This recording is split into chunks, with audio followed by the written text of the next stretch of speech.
ጤና ይስጥልን። ለዛሬ ወደ አጠናቀርናቸው መረጃዎች ነው የምናልፈው። ተከታተሉ።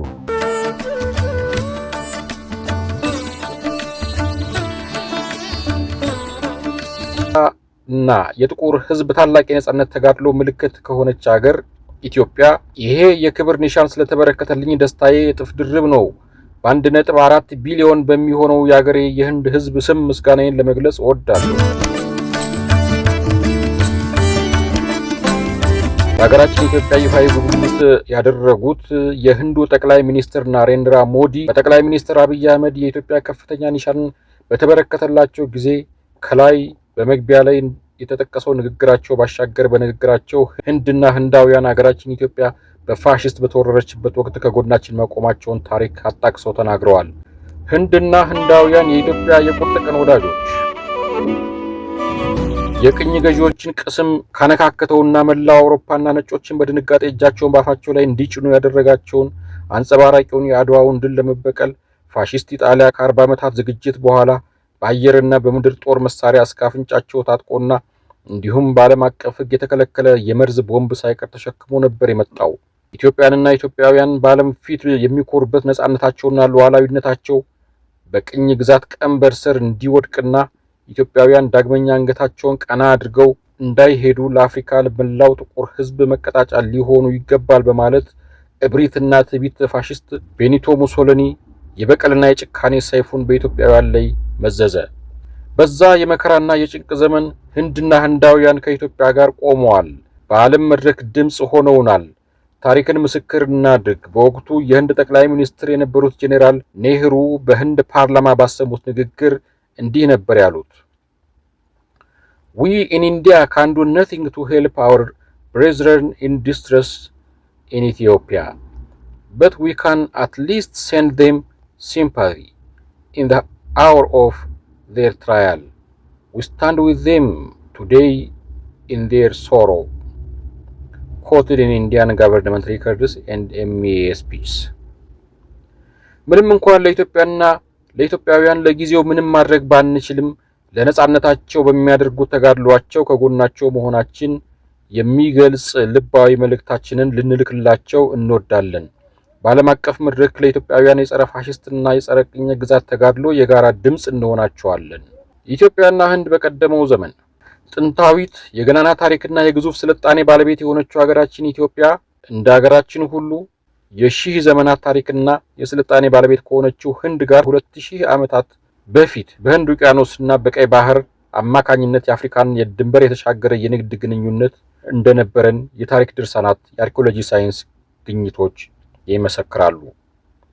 ወጌን ፈር ለማስያዝ ይረዳኝ ዘንድ በታሪክ ድርሳናት በጥቂቱ ላጣቅስ።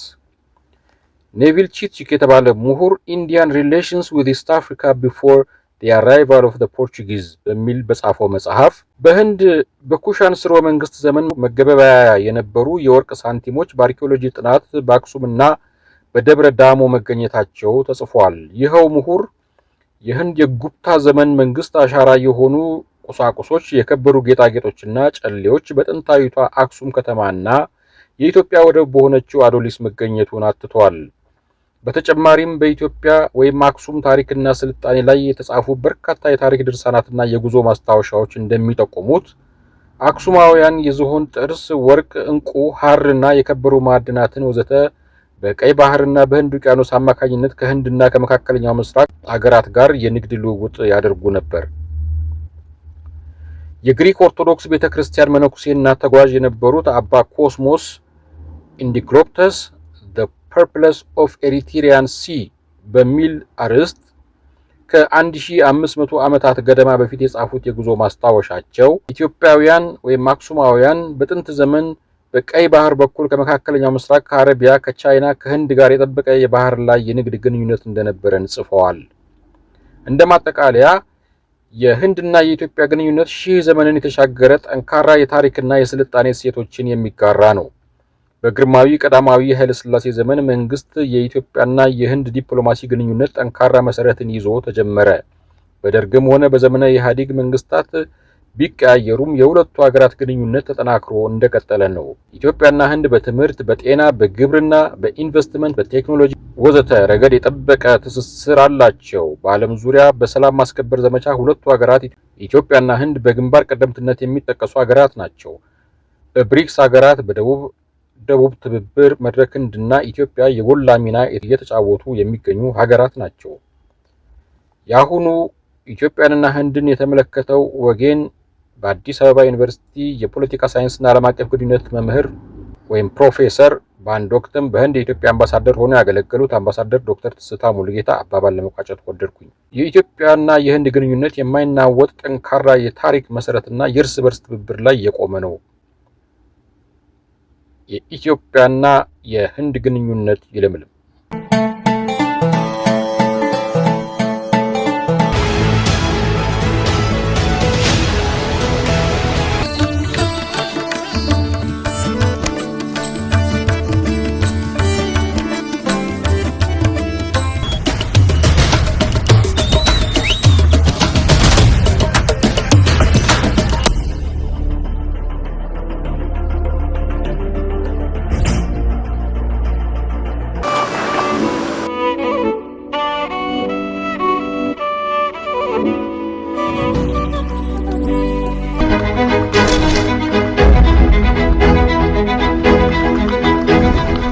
The Prime Minister of Ethiopia,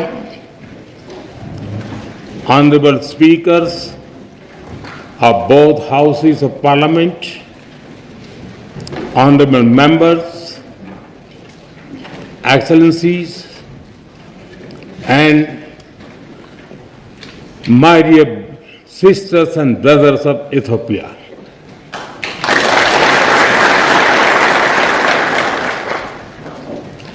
It is a moment of a great privilege for me to stand before you today. It is wonderful to be here in Ethiopia, the land of lions.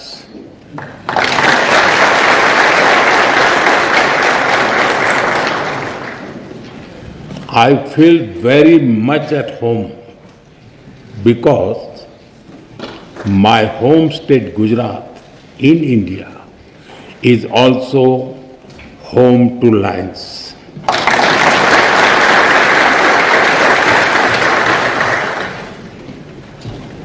I'm honored to be here in this temple of democracy, in the heart of a nation with ancient wisdom and modern aspirations.